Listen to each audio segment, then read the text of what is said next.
महाराष्ट्राच्या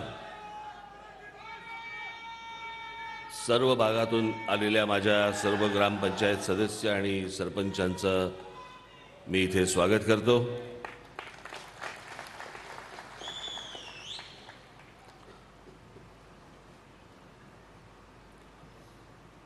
मला याला उशीर झाला यापेक्षा मी खरं तर येऊच शकत नव्हतो। मला थोडंसं कालपासूनच थोडं संध्याकाळपासून थोडं फ्युरिश वाटत होतं आणि आता मी सकाळी जेव्हा उठल्यानंतर माझे डोळेच उघडत नव्हते। मला इतका अशक्तपणा, आत्ताही अशक्तपणाच आहे। मी बाळा गंगावकरांशी बोलत होतो।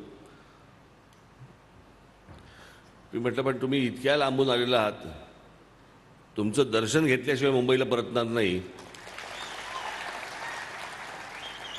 म्हणून मी एक 5-10 मिनिटं तुमच्याशी बोलायला आलोय। बाकी सर्व मला असं वाटतं अनिल शिदोरे आहेत, राजू उंबरकर, आमचे अनेक लोकांनी तुम्हाला मार्गदर्शन केलं असेल। तुम्ही ज्या भागात राहता त्या भागात तुम्हाला काय केलं पाहिजे आणि काय करायला नाही पाहिजे हे काही सांगायची आवश्यकता नाही। अनेक गोष्टी तुम्हाला स्वानुभवातून पण समजतील, अनुभवातून पण समजतील।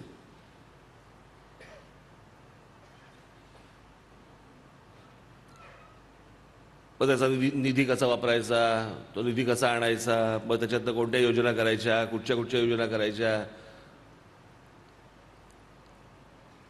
या सगळ्या गोष्टी तुम्हाला ठाऊक नसतील अशातला भाग नाही आहे।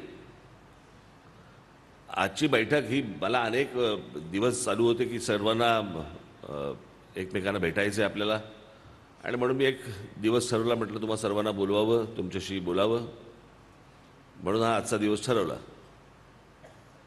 तुम्ही त्या भागात राहता, तुम्हाला माहिती आहे तिथले प्रश्न काय आहेत, ते प्रश्न कसे सोडवायचे। आणि मला असं वाटतं एका राजकीय पहिल्या टप्प्यावरती आज तुम्ही पहिल्यांदा पाऊल ठेवलेलं आहे, त्याबद्दल तुमचं सर्वांचं मी मनपूर्वक अभिनंदन करतो।